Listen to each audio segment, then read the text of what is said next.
Good afternoon, good evening, good morning, everybody. Thank you for joining me for another one of the University Guys webinars.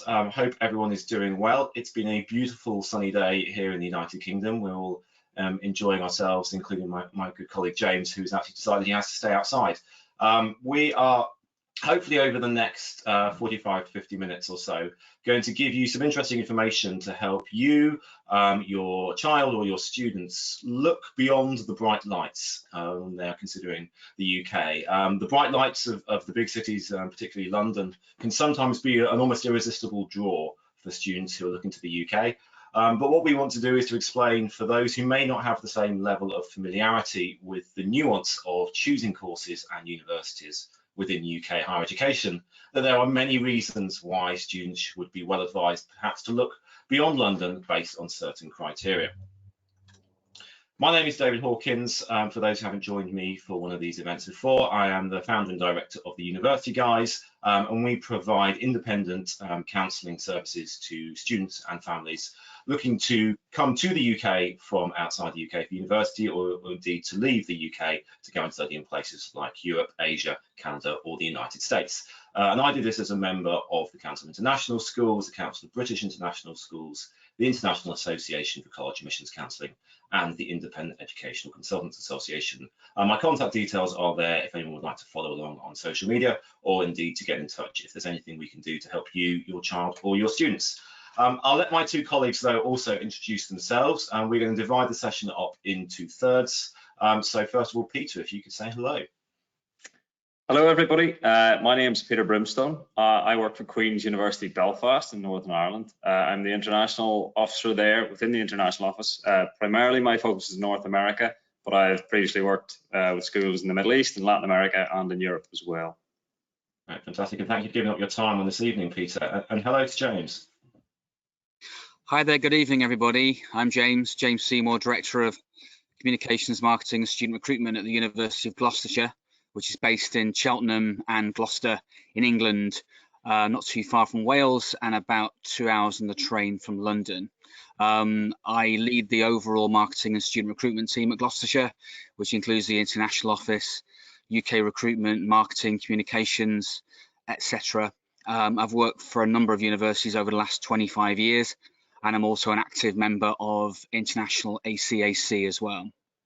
Great, fantastic. So for those who are new to GoToWebinar, if you have a question, there is a question section. There's also the live chat section, and we'll try to devote a period of time at the end for dealing with any questions as they come in. The session is also being recorded. You will get an email automatically about 3 hours after the session ends to a link to where the recording will be hosted for you to share with anyone whom you wish to pass the details on to. Okay, so I'll ask Peter and James possibly to turn off their webcams, mute themselves, maybe go and get a cup of tea, seeing as we are all British, and I will start with the first part of the presentation. So quite often when we are talking about working with students when they are looking at university options all around the world, we use the term of fit. It's very prevalent in advising for university options in the United States, but less so perhaps when we're looking in the United Kingdom. And that's because we look at a very grades-based system in the UK, and there is that grades and course filter that possibly can trump all the other aspects. However, over the last decade or so, we've seen multiple marketization attempts at UK higher education, with the increase in tuition fees for domestic and EU students, with universities being pushed, incentivized, whatever word you would choose, to develop their offerings in all sorts of different ways, and some innovative new entrants coming into the higher education sector. So although we still do have that filter of what subjects do you want to study, and do you have the grades in order to study it at the place you're looking at, that is still going to be the massive filter here. There are a number of other ways, once students have maybe got a list of 10, a dozen, 20 or so universities that they offer the course that the student wants and are within the right grade range for that student, there are other factors they can look at. Location is a very obvious one that students are looking at, and that's both location within the United Kingdom, and we're going to focus on that a little bit today, but also location in terms of within an area. We can have universities that are hyper-urban, that are right in the middle of big cities. We can have universities that are suburban, which are within commuting distance to the centres of big cities. And then we also have a range of smaller town and campus-based universities, so everything seems to work quite well there. We have a wide variety of the institution size in the UK, maybe not on the same scale of some big North American universities, but we do have universities, including some that many international students may never have come across, which would come into that kind of small college experience, perhaps in a college town, perhaps in a small part of a city. And we have some significantly large institutions as well. Now, those two things, the location and institution size, can also impact the residential experience, that some universities will be able to offer accommodation either on their main campus or near to their main campus for significant parts of the degree. Others might have a residential community nearby where it is very common for students to go to private landlords for the second or third year of their university, but to all intents and purposes be contiguous with the university campus. Whereas for others, students might be dotted around a bigger city and perhaps have that first year accommodation guaranteed, but in their second or third year might be commuting in the same way as they'd be commuting into work, with maybe a 30 to 45-minute bus or underground, or possibly even a cycle ride into university. We see a massive difference in something that I think is really important for students to understand in the cost of living in different parts of the United Kingdom. And I'll talk a little bit more about how students can use one particular currency to get maybe the better value for their investment there. But certainly when you look at the cost of accommodation, you look at the cost of a night out and the cost of just things like feeding yourself, huge regional variations within the United Kingdom about that opportunity as well. And then lastly is for people who might have particular interests, be that a certain career interest, a certain cultural interest, or perhaps something to do with the outdoor activities. The nearby amenities that are available at different parts of the UK can be very different. Someone who's really into, say, their surfing is going to be looking at a particular part of the UK, with someone who might be more interested in hill walking and rambling might be looking at a different part of the UK. And indeed, I know when we look at one of Peter's slides, you might see if you have a particular interest in a certain cultural phenomenon such as Game of Thrones, that might also drive you to a particular part of the UK. So when we're choosing for fit in the UK, it's certainly not perhaps as broad as it might be in the United States, because we have that initial filter. But there are other things that students need to be well aware of, that within the range of universities that offer the course they want to study and are within reach of them in terms of their grades they are likely to achieve, they really can find different experiences that might fit them better. So when we're looking around that and the focus of today, and I will say I have no particular motivational issue in terms of students who really want that urban experience, but I do perhaps suspect that many students will default to a big urban experience when actually they might be better served by knowing of opportunities. In that case, then why would students be well advised to perhaps look beyond the big cities, say London, Manchester, Birmingham, Edinburgh, and Glasgow, for their university destination? I think it's really important for students to understand that the student experience can vary significantly depending on whether you are in a hyper-urban environment, and particularly London, compared to the rest of the UK. We in the UK have a very high number of students who go away from home for university. From a HEPI survey, the Higher Education Policy Institute from a few years ago, that compared the rates of going away from home to university across a lot of major destinations, the UK came out top, that 80% of students in that survey left home to go to university. So we have an idea of a residential community. But in a city where perhaps there is a premium on the cost of land, where universities for historic reasons might be pieced together from 2 or 3 different institutions, you can find that some big city universities may not be able to offer the same residential community as a campus would in other parts of the UK. Certainly what we see within London is actually in the very, very heart of London, there are precious few campus universities compared to what you might find in or Columbia in New York. So it's really, really important that people understand that if they want a residential community experience, that can be very different. If students are wanting to really embed themselves in the UK, they want to really learn, I put a stereotypical image up here now, then actually for many people, London may not actually be a completely accurate reaction of what the day-to-day lived experience for most people is out beyond the metropolitan areas of the UK. Like many other major economies, London is a big draw. It is the powerhouse, it's the centre of government for the whole UK, it's centre of the English and Welsh legal system and centre of a lot of finance. But it is a very diverse, very international city. And if someone's looking to learn more about what it is like for people day in and day out in the UK, not in London, for example, we're going to hear from Belfast, in Gloucestershire, or where I live in the East Midlands, that might be an experience that they really want to become familiar with. And then if you are also stepping away from these big cities, things like the time it takes to get around the city, the ability to access various other events, simple things like getting an appointment maybe for a medical situation. When you are not in a big city, you might also find that is an easier day-to-day experience for students. So again, this comes into fit in terms of what students might be looking for. And this contrast with London, I think, is really an important one to worth thinking about. And students who may be really attracted to the idea of London, I think, do need to be asked a little bit about the reality of London. And something that students who I work with, we do try and delve into this, because perhaps if you're coming to it, comparing it to maybe universities in other parts of the world, it can be a little surprising to see what the student experience in the centre of London might actually be like. Firstly, as I mentioned, we don't have many campus-based universities in London. So even if you are going to be living in a hall of residence that is owned by that university, it could very likely be a bit of a distance away from where the academic buildings of that university. Now, that might be a 5, 10, 15-minute walk, which to all intents and purposes could be across a campus, but it could be, say, in London, a tube ride away. You might be in private student residences, and an awful lot of students now studying in London will go and get a room in a hall of residence that is not owned by a university, that is open to students from all sorts of different universities, which can change possibly the social life. Or you might, if you're going to one of the constituent colleges of the University of London, be in University of London accommodation, where other students from across the University of London might be going. And again, that's a different kind of experience for students who might be thinking, I'm going to go to university and I will live amongst people all on my university, all doing a different range of courses. A second thing that comes into London, why some students may not find it the best fit for them, is where some of the sports and social activities can come in. A campus sat bang in the centre of London is unlikely to have a couple of soccer pitches, 3 rugby pitches and a cricket pitch just next door to their campus. Why? Because that's very expensive real estate.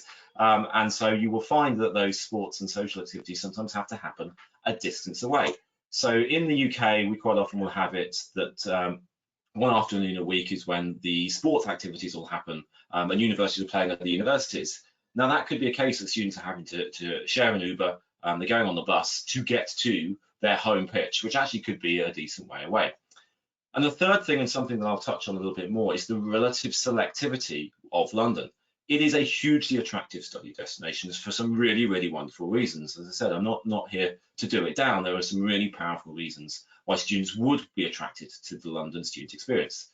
But what comes through from that is the fact that because it is so popular, that universities within London can be more selective than perhaps they would be if we picked up that campus and put it in another part of the United Kingdom. That their popularity means that actually, if we're looking at the relative selectivity rates of universities that are perhaps equally ranked in certain different factors, the University of London can seem to be more selective and ask for higher grades, because as we're talking about here, it's supply and demand. And so this comes to an idea, which is one that I think is quite important for students to look at, is this other currency I mentioned here. Students, if you think about it in a sort of slightly logical way, are using their grades that they are predicted to achieve, and they are using them to buy something. Obviously, it's not as completely transactional as that, but your currency when you're applying to UK universities is the predicted or possibly the achieved grades that you are applying with. And so by looking beyond some of these really kind of name brand big city locations, you can invest those more wisely. You might get more return on those grades because you're going to somewhere perhaps that is slightly less popular, that you can maybe do a little bit more detailed research and find a niche that fits you. And therefore you might be able to get a better return investment on this. And it's a really important thing, and we'll start to delve into this a little bit more when we hear from my two colleagues, that some top ranked and highly rated UK universities are not actually in the most popular locations that students immediately think of, perhaps when they're thinking of coming to study in the United Kingdom. So it's really important that when students think, if I'm looking to get the most bang for the buck, possibly from the grades that I've got, and this may not be at the sort of A-star AA, the 42 plus, the 4.0, 1500 SAT level. This might be students with B's or C's thinking like, I've got a lot of options. Where might I invest those grades most wisely? looking beyond these most popular big city locations can actually be a really, really wise choice. And in that, then, students need to treat rankings, I think, with a little pinch of salt, particularly understanding some of the context of how UK university rankings work. Some of the world rankings that students will use, things like QS, Shanghai, or the Times Higher Education, will focus primarily on the postgraduate outcome of a university. Within the UK, we have other rankings. James is particularly involved in one of them, which may focus more on the undergraduate quality. And you can see sometimes that the orders seem to cross over, that you might find that universities ranked incredibly highly on the world ranking, but in a UK ranking that's just focused on undergraduate, it may not be as high. You think, well, how can it be 10th in the world on the world ranking and only 15th in the UK? But that's because the rankings are going to be looking at different kind of requirements. And so students who want to go to a university where there's particularly excellent teaching at the undergraduate level may find the university whose ranking is coming because the quality of its postgraduate courses may be better advised looking at the UK specific rankings than those global ones. That comes into the fact that actually in a governmental way in the UK, we've had a couple of different goes at trying to quantify teaching excellence and research excellence. And both of these have major flaws, which would take another hour or two to explain. But the government has ranked universities in the UK at a gold, silver or bronze level on the quality of their undergraduate teaching. And often a lot of families I speak with are surprised when some of the universities that they think as being the sort of quote unquote best UK universities came out relatively lowly in the quality of their teaching in there. But for those who may know the UK sector, we know, well, that actually is a university that is mostly focused on postgraduate research. And the undergraduate student experience is going to require you to be much more independent than possibly if you were at a university which was really focused on that undergraduate experience. And then within those rankings, something that's really important to be aware of is the fact that you can see quite significant discrepancies, in fact, in all data to do with UK universities, between the overall data of the university and that subject by subject specific data. Certainly within the rankings, but it also things like entry requirements in terms of percentage of students getting offers, and indeed in graduate outcomes. So that leads on to my last point of how we are looking at options, is to understand in the UK that yes, London is a significant draw, but we have regional economies with different specialisms all across the UK. A really important factor, and I know one that Peter may touch on, is the fact that we have devolved administrations to the nations and indeed some of the regions of the UK. So we have a Scottish government, we have a Welsh Assembly, we have the Northern Ireland Assembly. Now that means that we have governmental bodies, we have legal frameworks, we have finance houses, we have all these kind of things that go with having a seat of government in a regional area. And so students may, in things like journalism, politics and law, be better served if they want to get internships or potentially job placements by going to the areas where there are regional economies and fighting against fewer people for those kind of things. Because of the long history of industrialization in the UK, certain parts of this country are the historic centres for certain industries, and some of the universities that are in those areas grew up alongside those industries, may have had a very significant role to it. And two that come to mind here is the University of Plymouth down on the southwest coast of England, which has huge strengths in the marine sciences, and that's very much linked to it being one of the major homes of the British Navy for a significant time. Or Strathclyde up in Scotland, where a large part of the shipbuilding industry and other engineering things were there. Indeed, many other parts of the UK where you might find in things like sport, in agriculture, in chemicals. Different parts of the UK might have a university that in one particular or a couple of closely related subject areas has world-class status in that. And that links on to this final last bit, that in some students who may be pursuing really areas of niche interest where they are absolutely drilling down into one particular subject, it may not be particularly apparent looking at global rankings or even UK national rankings that there is the top course in that field is at a university, which on any of the other things might come down and be slightly surprising. And three that I think are really worth touching on: Abertay up in Scotland again for games design, Heriot Watt, which is on the outskirts of Edinburgh for anything to do with building construction, and Aston, a university James knows quite well, for optometry. And again, historic reasons why those might be the case. So I kind of rambled through those kind of things and hopefully given some general points. We want to put some concrete nature on this by giving two really great examples of what the student experience might be like looking beyond the big cities. So I'm going to pass over first now to Peter, who's going to talk to us about Queen's University Belfast. Thanks very much, David. If you just jump onto the first slide there, I'll start talking a little bit about Belfast, Northern Ireland. So we are located, as you can see on the map there, in Northern Ireland. The UK, of course, is 4 constituent nations of England, Scotland, Wales and Northern Ireland. We are geographically located separately from the rest of the UK in that we are on the island of Ireland, but we are up that northern half, and what that leads to is a sort of a strange political and cultural blend where we are essentially equal parts British and Irish and all of the mix that comes with that. Relatively small population, 1.8 million. We are the smallest of the 4 nations. And Belfast, the capital city, is where Queen's the university is located.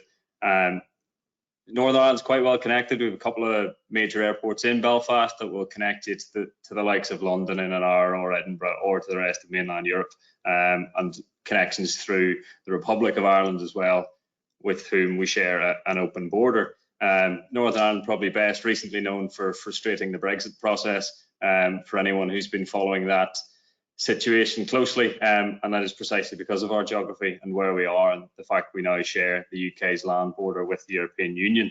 If you jump on again there, David. So Northern Ireland, just to give you a brief overview, it is a very rural part of the UK. Think similar to the Scottish Highlands and the pictures that come to your mind when you think of that. We are officially the happiest part of the United Kingdom, according to the Office of National Statistics. I don't know exactly how they measured that. I know they all asked us were we happy, and we said yes, and that seems to be that. But it is maybe speaks to the culture on the island of Ireland. The famous Irish hospitality is very much present within Northern Ireland. Moving on, some of you may know us more than you recognise from Game of Thrones, which was largely filmed in Northern Ireland. So you probably have seen a lot more of the scenery there than perhaps you're aware of already. That is obviously, it's because of the kind of the beautiful scenery we have there, but also speaks to some of the points David was mentioning around local industrial strengths. And for Northern Ireland, the film industry is very much one of those. It has become a destination for major Hollywood productions and European and British cinema as well, through things like Game of Thrones, Star Wars. They're coming and they're using both the local scenery, but also the local talent and the real talent that is coming out of the universities in Northern Ireland in respect to film and broadcast production and things like that. So that really is what David was talking about in terms of regional strengths. Moving on then just to the capital city of Belfast. Belfast is a relatively small city in UK terms, a population of about 300,000 in the greater Belfast area. It is the UK's most affordable student city, and costs genuinely are very low in Belfast. But when compared with the quality of life, it's a real no-brainer in terms of choosing a place to live, both as a student, but then as a graduate as well, and that's something we're seeing through our own graduates. It is a relatively small city, the type you can walk around, no problem. You don't need a car. There is a good public transport system, mainly through buses and train lines, but most of our students walk to and from class every day. Because it's a capital city, there is a vibrancy to Belfast, and as we move sort of through the slides and I get talking about the university, you will see some of that in the atmosphere around it. Queen's as a university has been around for a long time, close to 175 years now. We're the 9th oldest university in the United Kingdom, and our place within the city of Belfast is quite significant because we've been around for such a long time. We occupy the large majority of the southern part of the city. So Belfast is spoken about as split into quarters. There's the Cathedral Quarter, the Titanic Quarter, which is probably our most famous export, a boat that didn't last one journey, but we don't talk much about marine engineering in Belfast. And then Queen's Quarter is one of those as well. And if you ever get the chance to visit the city and see the city, you will see quite how much of one area Queen's covers. We have 25,000 students who are sizable. And about 3,000 of those are international students from around about 100 different countries. The biggest international cohorts we have are students from China and Malaysia, and then the United States, Ireland being always a popular destination with our friends across the Atlantic. We have a student staff ratio of 15 to 1. We try to focus on smaller class sizes and more higher quality interaction with academic staff, and that is something that very much comes in our feedback from our students is how much time they get to spend interacting with the staff. Again, being sort of at the centre of higher education in Northern Ireland, we're quite lucky in that a lot of Northern Ireland's brightest minds have chosen to stay and work at Queen's in an academic capacity. So the access that students have to those kind of world-leading experts in particular disciplines is really quite something. We are a member of the UK's Russell Group, for those of you who are familiar with that, which is the body of research-intensive universities within the United Kingdom. And as David said, obviously different rankings mean different things, and as I go on to the next slide, we'll kind of talk through some of those rankings for Queen's, but do bear in mind obviously subject strengths and things like that when you're looking at rankings. The university's chancellor, this is Secretary Hillary Clinton. The university has very strong links with the United States. Northern Ireland has some very obvious political history, both in our recent and further past, and engagement with major parties in the United States and US government is something that Northern Ireland has been quite famous for, and our own liaison with Secretary Clinton is part of that. We have had 2 Nobel Prize winners, Seamus Heaney, the famous poet for literature, and Lord David Trimble, a Nobel Prize winner for peace for his part in the Northern Irish peace process. Winners of 7 Queen's Anniversary Prizes. Those essentially are awards given for community work. The university's motto is, I won't read the Latin out because I'm terrible at Latin, but essentially means for all that we have given, what can we give in return? And the Queen's Anniversary Prize is very much part of that. That is around community work.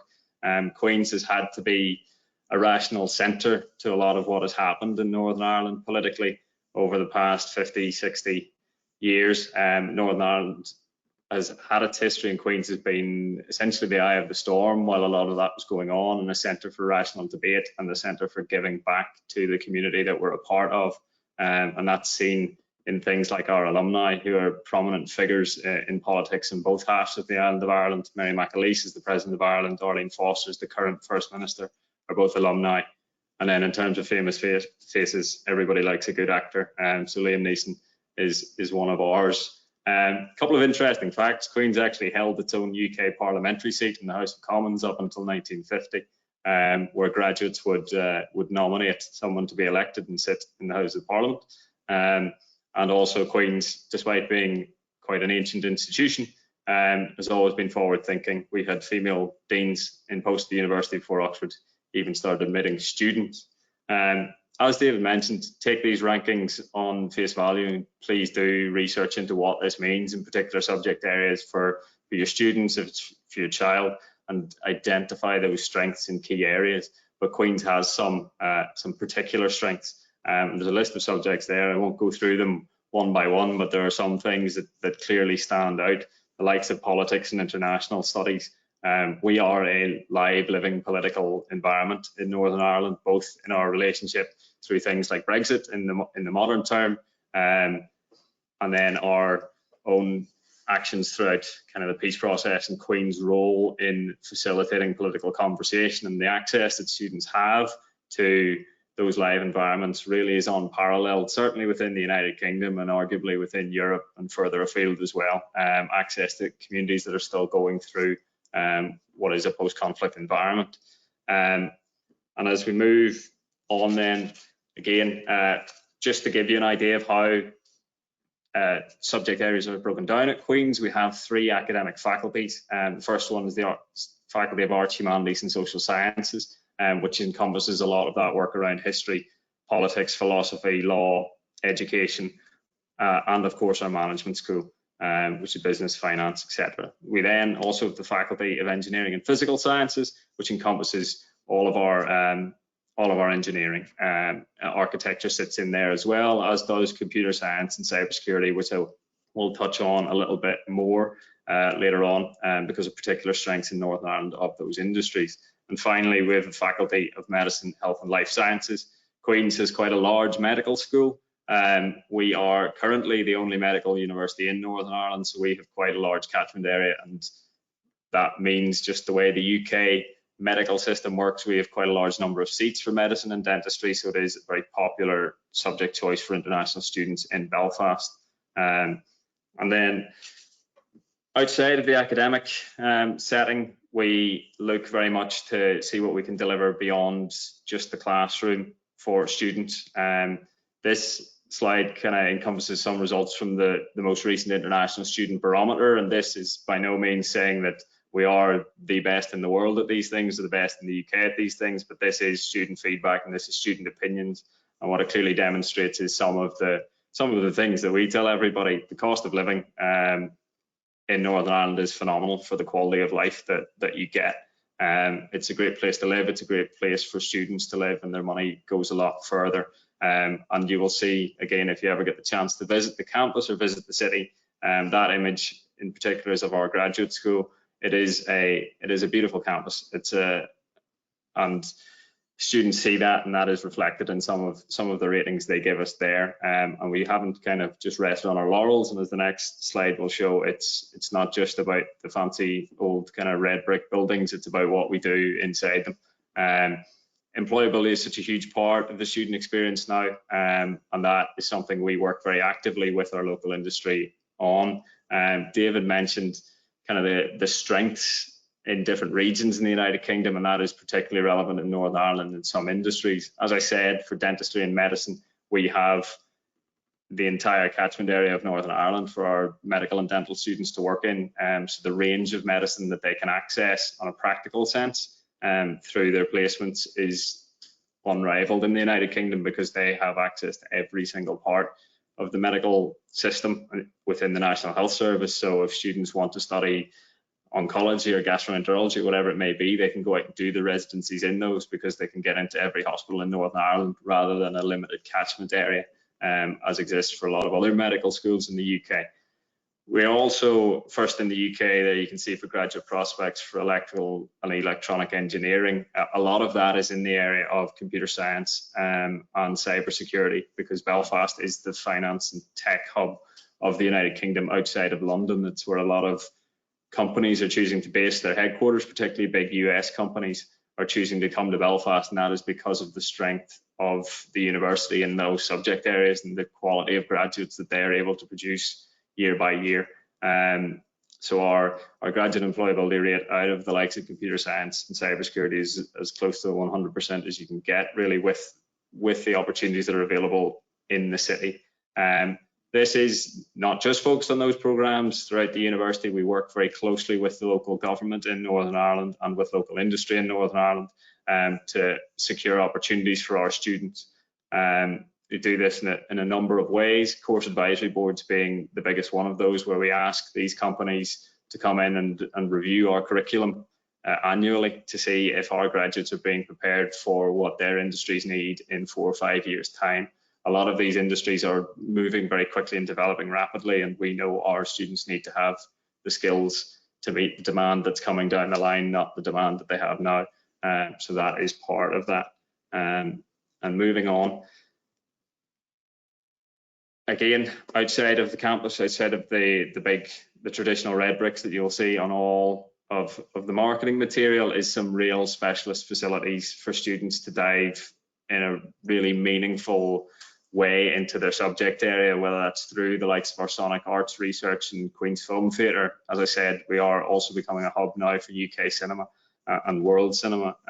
So the artistic environment within Belfast, again, for all sorts of reasons, I won't go into another history of Northern Ireland, but the culture that is coming out of Belfast is really fascinating.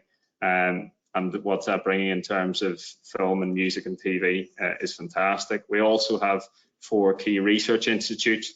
As I said, cybersecurity, we are Queen's houses the UK's Innovation and Knowledge Centre for Cybersecurity. We also have the Mitchell Institute for Peace, Security and Justice, which is an interdisciplinary institute where academics and key thinkers from all subject areas can come together and look at areas of conflict transformation, international relations, politics, in a really unique environment. What that means for students, to kind of make it tangible, to make it real for your students, is the access they get to some of the expertise that's coming in.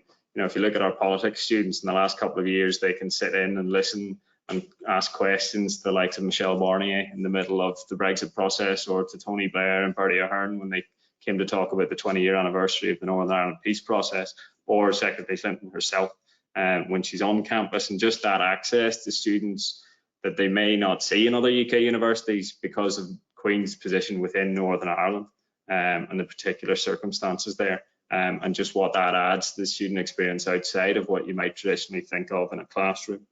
And then outside, obviously, of their academic life, moving on, we have, again, we're lucky we've been around for so long. We have quite a bit of real estate within the city of Belfast.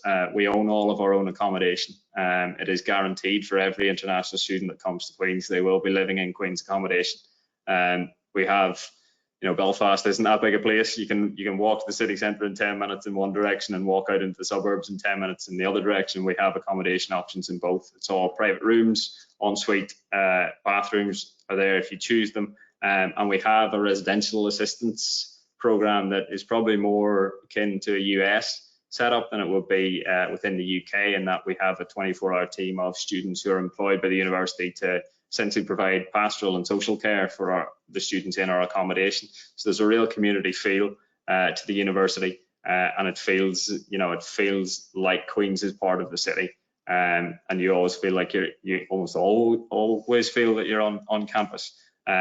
Student life is a key focus for us. It's what you can do outside the classroom as well, from our student societies, the international student support, but also Queen's Sport. You know, Queen's is the premier sporting institution on the island of Ireland, and what makes Queen's unique for student athletes is the opportunity to compete not just within the British university circuit, but on an all-Ireland basis. So we compete, obviously, for geographical reasons. We're not going to go every Wednesday afternoon to London to play games of football or row. So we do it on an all-Ireland basis, and that is genuinely unique within the United Kingdom. There is a performance program there, so we send students to the Olympics every 4 years. And if you have students who are interested in coming and competing at a very high level while studying at a very high level, and that is the key differentiation maybe between some of the sporting institutions in the US. You know, going down that rowing crew on the slide there, I guarantee every one of them is a medic or a lawyer. It just seems to be the way the demographic splits. So those opportunities are there, and really I would encourage you to look outside the classroom and outside the kind of, I guess, the traditional ideas of what makes a good university to see what is the right fit for your students. I'll leave it there. I've probably been talking for long enough, and pass it back to David or my colleague James, whoever's going to jump on next. Fantastic. Thanks so much, Peter. Really helpful and a really detailed explanation of what one option can give to students. We're going to try and be a little bit clever now with the technology, while I need to stop sharing my screen and pass it over to James so that he can share his. So bear with me for a second as I assign James to be a presenter.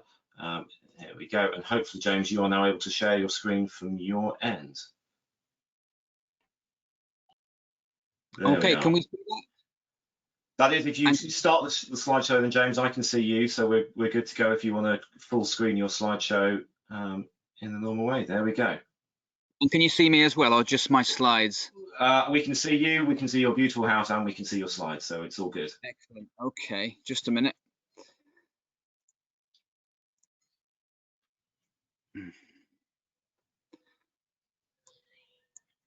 Okay, good to see you all again. I'm going to be quite brief because I'm really keen to get some questions, and I think I'd like to reiterate Peter and David's comments about the sheer diversity of British universities, and that's why this session is so important to me, because it is important to look beyond the obvious and the usual suspects when finding a place for your students and your sons and daughters that's going to be right for them.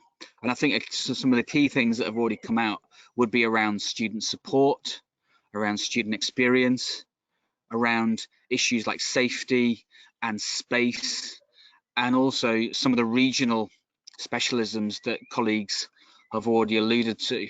So, for example, I work at the University of Gloucestershire, which is based in Cheltenham and Gloucester, which are two towns of around about 100,000 inhabitants each, just under 2 hours by train from London, near Bristol, about 40 miles from Oxford.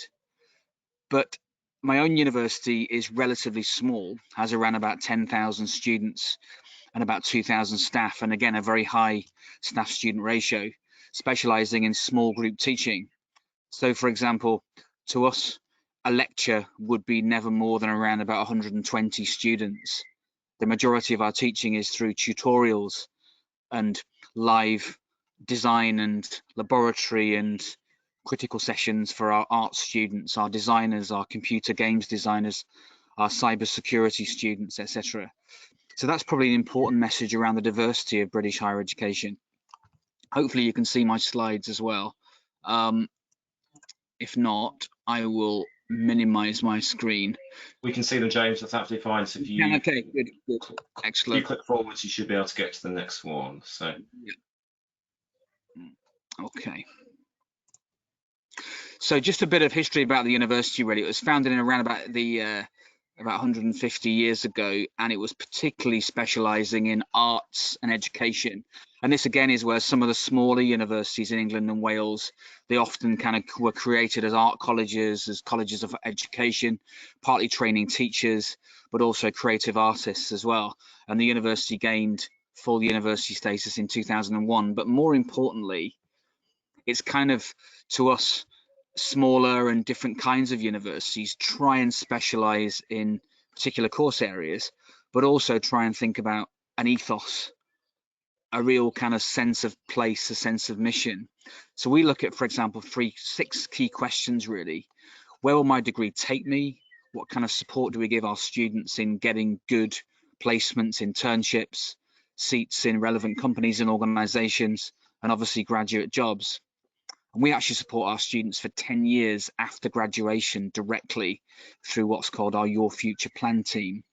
We also specialise in small group teaching. So again, to us, some of those universities have already decided to move online as a result of COVID-19 because their lectures traditionally might be 300 or 350 strong in some cases. Smaller universities will be looking to really kind of focus on their strengths over the next few years as we adapt to what could well become the new situation for higher education. So small class sizes, a human scale, I think is important to us too. Students are never just a number.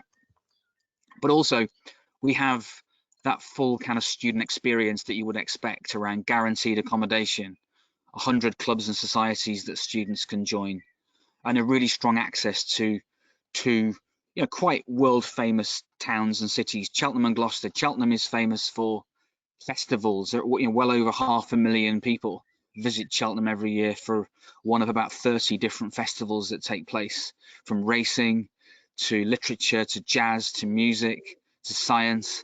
A real kind of festival town, and that's partly because Cheltenham was founded as a kind of tourism town around about 250 years ago. Gloucester is a cathedral city founded by the Romans in AD 97. And Gloucester Cathedral, by the way, was, again, obviously every International Guidance Council likes to talk about Harry Potter, and Gloucester Cathedral is the venue for Harry Potter's kind of cloister and corridor scenes, if you're interested. So it's a really great place to be. It's also very safe. You may be aware that the Complete University Guide, which is one of the ranking sites that compares universities, also compares universities based on crime and safety. And actually in the UK, the vast majority of locations in the UK are very, very safe for students, genuinely so. But the Complete University Guide and other sites, but particularly the CUG, allows you to actually compare that.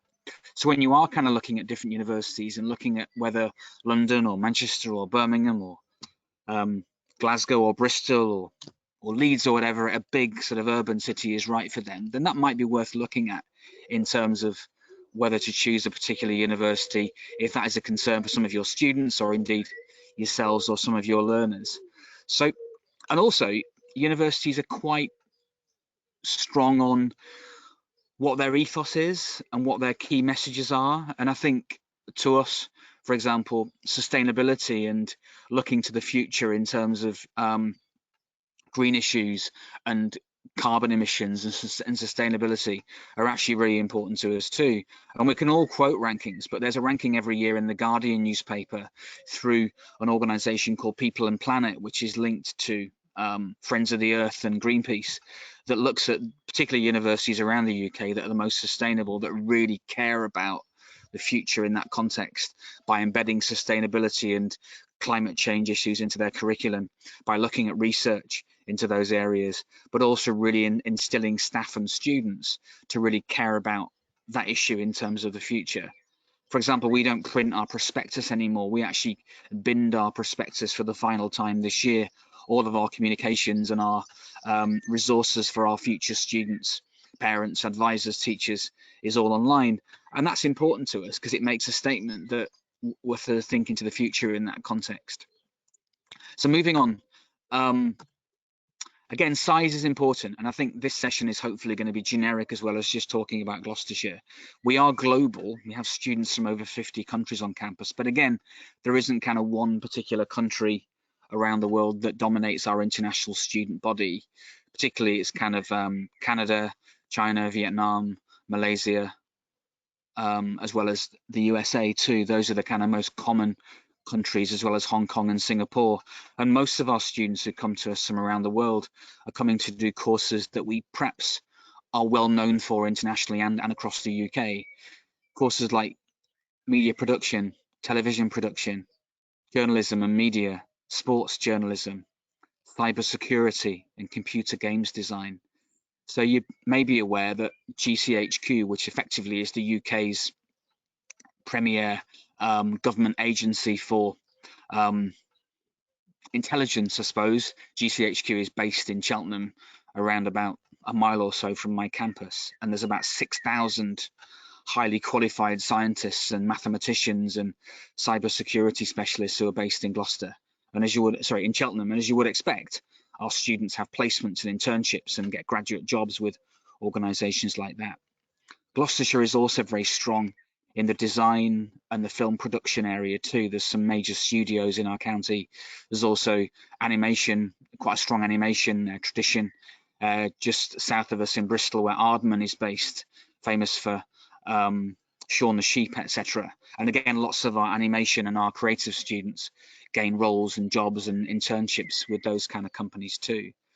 So I suppose what I'm trying to say in essence is that it's really important to look beyond the obvious and look at individual universities that have particular specialisms in particular course areas. But also, if your students are looking to, experience the UK for 3 years, then, or 4 years in some cases, then the UK is incredibly well connected and actually incredibly small too. I'm only, again, sort of 2 hours or less on the train from London. I'm only half an hour to 35 minutes drive or so from Oxford. I'm only an hour or less from Birmingham, and only half an hour to an hour from Cardiff on the train. So it's very well connected, and that's very important too in terms of being able to experience student life and UK life as you spend time here. I think also smaller universities can really show off their amazing facilities, and I suppose at the moment, with many open days being online and virtual open days, then lots of UK universities, and indeed universities globally really, have probably really focused even more in recent weeks on giving a really real experience to online visitors to open days. So hopefully you'll kind of see the impact of that in the next few weeks as yourselves and your learners visit universities and colleges around the UK virtually or online over the next few months as well. Ours, by the way, is the 7th of June as well as the 27th of June. And again, that's going to be a live experience with real kind of, webcams and a chance to experience the campus as best we can in a kind of online environment.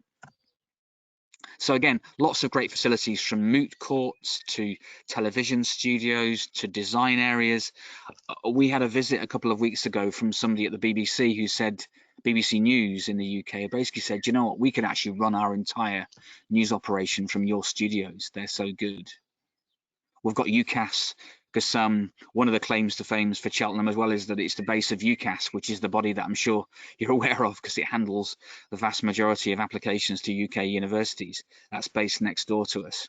And they're using our studios during confirmation and clearing of results from July all the way through to September to film and to live stream and to have all the information online that students will need to secure their place. So really good facilities, cutting edge stuff for our nurses, our physiotherapists, our paramedics, our radiographers, etc. And again, obviously our performing arts, our drama, our music, our illustration, our media, these things are really, really impressive facilities. Gloucestershire is also, as a county, pretty famous for sport. It's particularly famous for rugby and also for horse racing because of the Cheltenham Festival, which is the world's largest, we think, national hunt festival, effectively jumping over fences basically, and that attracts around about 250,000 visitors every year. So very strong in terms of sport, but also sports scholarships available. And I suppose a bit like Peter's message really, that some of the really important things that your students should be looking for, like, is accommodation guaranteed? Are there loads of really good facilities that I can get involved in? Can I join lots of clubs and societies? Can I get around the UK and experience UK student life and UK life? Then all those things are the case here at Gloucestershire, but equally many other universities that you're perhaps not quite aware of around the UK too. And I've worked for a number of universities over the last 25 years, both in Newcastle up in the northeast of England, in Sheffield and Leeds, University of Buckingham, and then Aston University in Birmingham, and I joined Gloucestershire around about 6 months ago. So for me, as an overall advisor, as an international and UK recruitment director, I think that is the important message for me, is that making a rational choice, a choice that isn't just based on kind of rankings and a perception of reputation, is probably quite important. But again, lots of universities can show really strong strength in rankings. For example, we are what's called TEF Silver, which is the kind of quality standard of higher education teaching. Not quite as good as TEF Gold, but TEF Silver is very, very strong as well. And again, the sheer range of courses that we have, but particularly for international students, around creative arts and media and cybersecurity and TV production and journalism, those are the courses that we're particularly strong in. We also attract quite a few students for some of our landscape and architecture and computer games design programs too, particularly through partner colleges around the world. So again, very strong in terms of student satisfaction, personal relationships. Those are some of the kind of Guardian rankings and some of the other rankings too. Guaranteed accommodation, very strong in terms of our teacher education, both at undergraduate and postgraduate levels. So we train many hundreds of teachers, both in the UK and around the world at Gloucestershire, to sort of teach in high schools of all and primary schools of all kinds around the world too. So, and again, you'll find that smaller universities like mine tend to be really strong in investing in new facilities, from accommodation to new laboratories. Every year my team and I are involved in signing off well over £1 million worth of investments in specific laboratories and specific facilities to introduce new programs. So for example, next year we're launching biomedical science and also architecture for the first time. So smaller agile universities like mine can also think, where is the market going?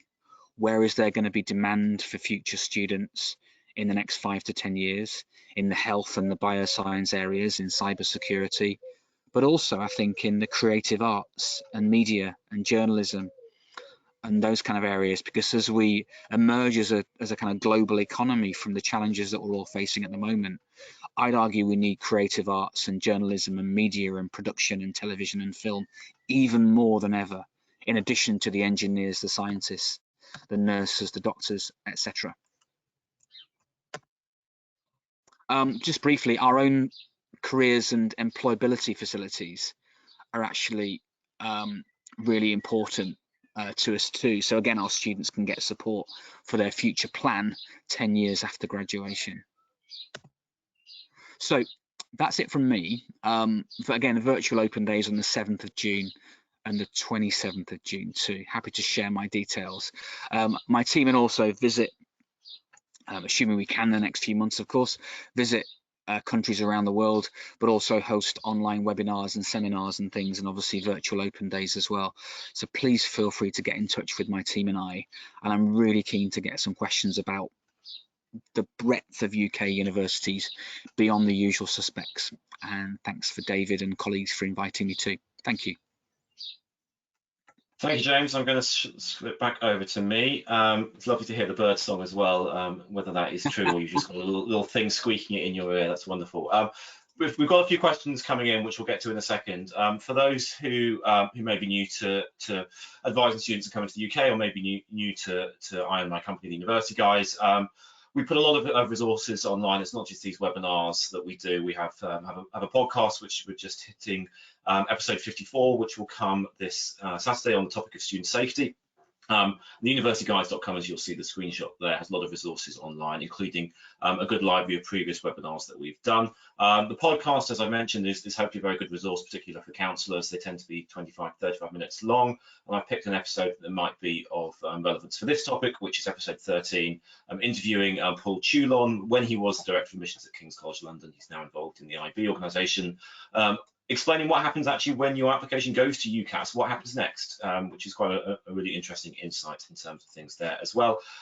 We do support students with applications, as I mentioned, to the UK and other countries through our three-step process of explore where you want to go, prepare to be able to get there, and then make your application. And more information is available on there. I will mention before I delve into a couple of the questions that have come in that at the same time next week we will be exploring another topic on the webinar series. The topic will be cost-effective options in North America. We'll be looking at Canada and the United States and ways in which you might be surprised at how cheap it can be to go to university in those two countries. So if you have not seen that thus far, please go to universityguides.com/live and you can find details of how to register for that webinar. I'm going to stop sharing my screen now. I've fully got time for 2 questions that have come in. So James and Peter are, by the magic of technology, there. First question that came in is we've talked about 2 really wonderful examples of UK universities that are offering a particular experience. How do families, or how indeed do advisors, find out more about these nuances of different UK universities that are out there when they may not be from the UK? They may not have the same familiarity of where to start their search. So Peter, can I come to you first on some tools that advisors can use? Absolutely. There are central resources. If you look at the likes of the Complete University Guide, for me is a good one because it talks much more holistically about UK universities. So it will give you breakdowns of things like cost and student facilities and kind of the added extras beyond the league tables.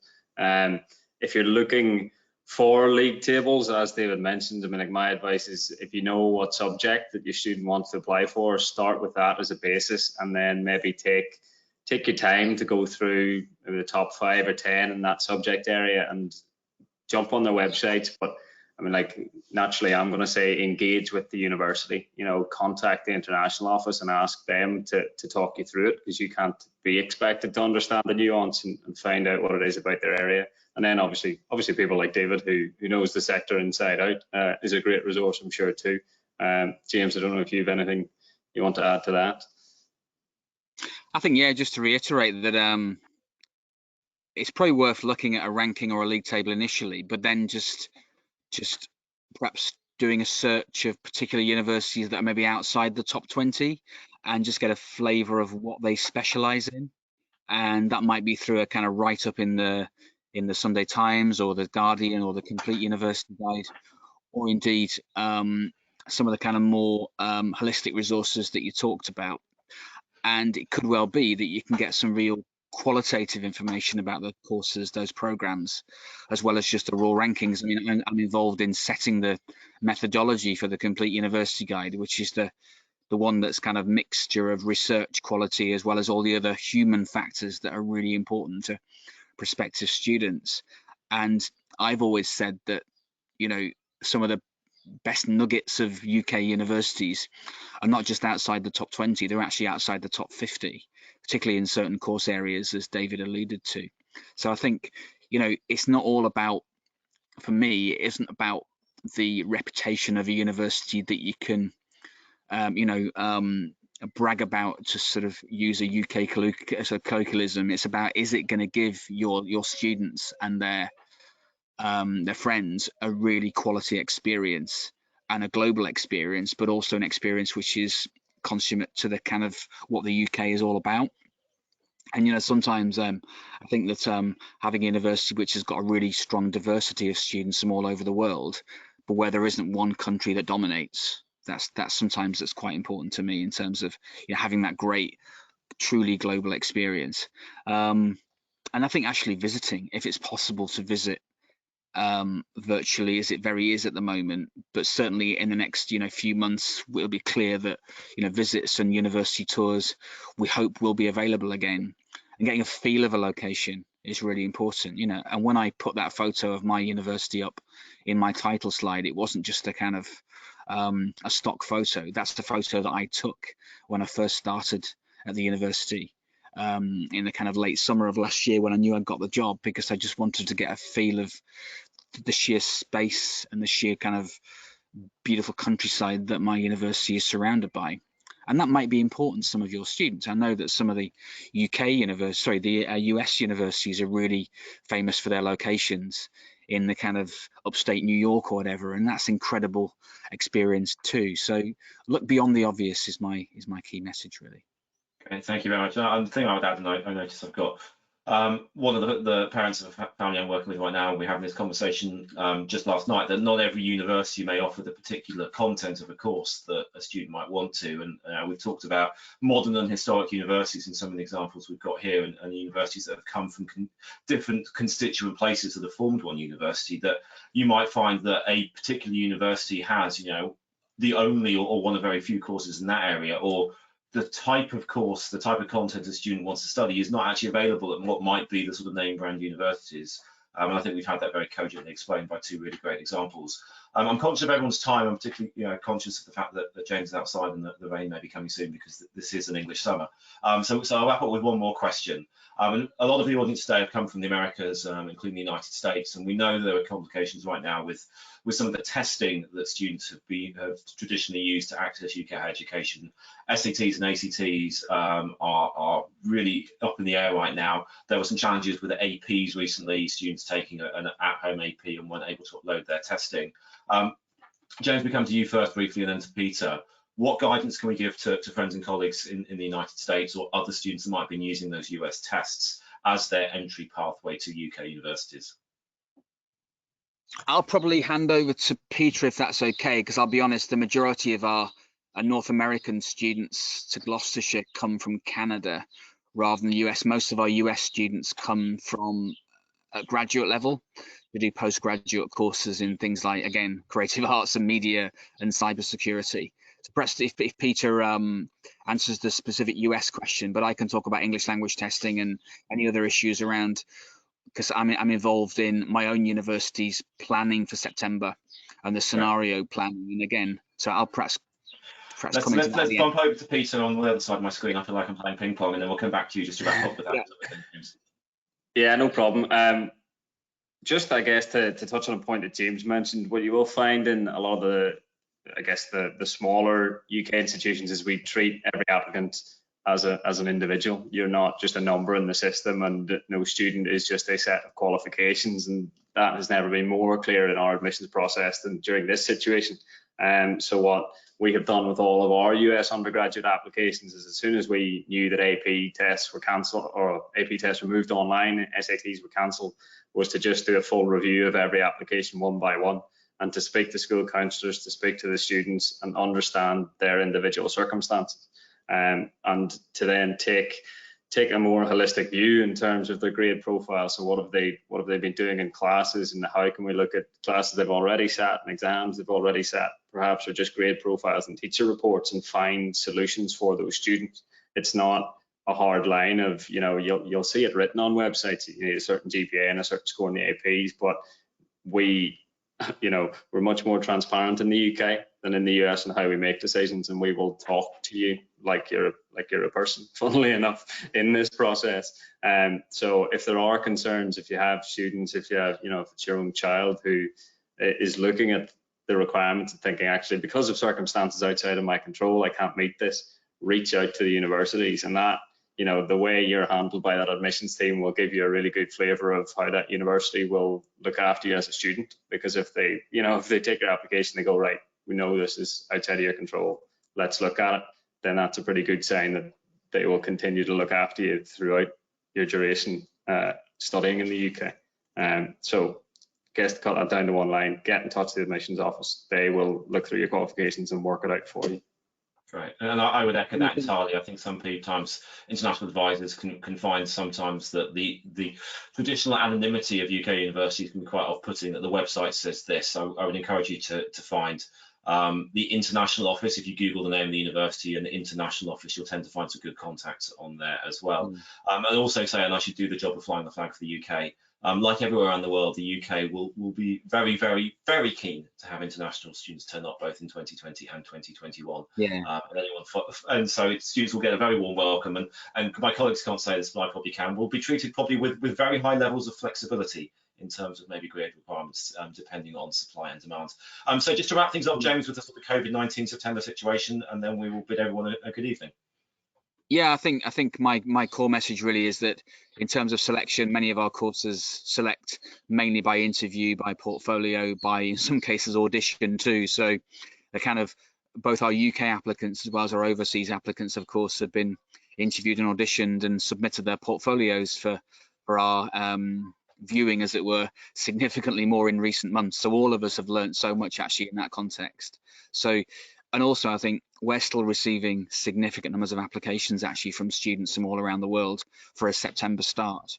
And our key message is that we will keep our applicants and our acceptors and those who've already paid their deposits, for example, informed on a weekly basis about the current government guidance.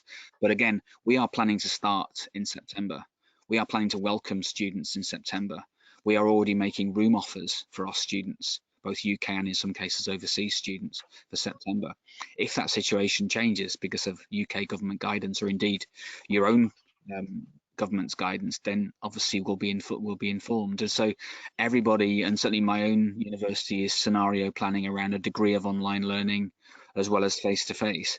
But our kind of core model for our UK and overseas students this September will still be for them to arrive on campus in September and to be taught in as much as possible the normal way. And I suppose being a smaller university, we think we can do that within current and future social distancing guidelines. But as always, we will be guided by the science from the government in the UK and around the world too. But have that hope, have that aspiration. It doesn't, as you know, it doesn't cost anything to apply to UK universities via UCAS or direct, you know, and it's perfectly okay to make an application, even if in the end the realities have to be a deferred place or a degree of online in September with a formal start face-to-face in January. So everybody's planning for different scenarios, but at the moment for yourselves and your learners, keep that aspiration and that hope going, and communication is the key. Does that compare with you? It definitely goes with me. Sorry, Peter, I was coming to you. No, same message for us. We're obviously in a slightly different position in that we're guided by the Northern Irish executive rather than the UK government centrally, and Northern Ireland is on a little bit of a different and hopefully better trajectory at the minute. But same thing, the anticipation is that we will deliver as much as possible on campus in September for all of our domestic and international students. Small class sizes helps, as James mentioned, same at Gloucester. Larger lectures likely online where needed, but that shouldn't impact us too much, hopefully. Okay, fantastic. Well, thank you very much to James and for Peter for giving up their time, their expertise, and the time needed to prepare. Two wonderful institutions, parts of the world that I think are really, really beautiful and wonderful destinations for students. I've certainly had students enroll at both universities and do well, indeed enroll at all the previous institutions that James has worked for as well, various wonderful parts of the UK. For students who then are looking to the UK, they can look at FIT. Something that you think sometimes might not be there. You really can find all sorts of things based on the topics we've talked about. So I hope this has been a useful session. James and Peter very kindly give their email addresses, which you can watch back and find. I'm sure would be happy to be contacted by students or other advisors. Please do watch this back and share it if you can. Make use of the resources on theuniversityguys.com. And if you are interested in finding about how to bring down the cost of a North American education, please do join me at the same time next week. Thank you very much, everybody. Have a very good evening. Thanks, everyone. Good to see you. Thank you.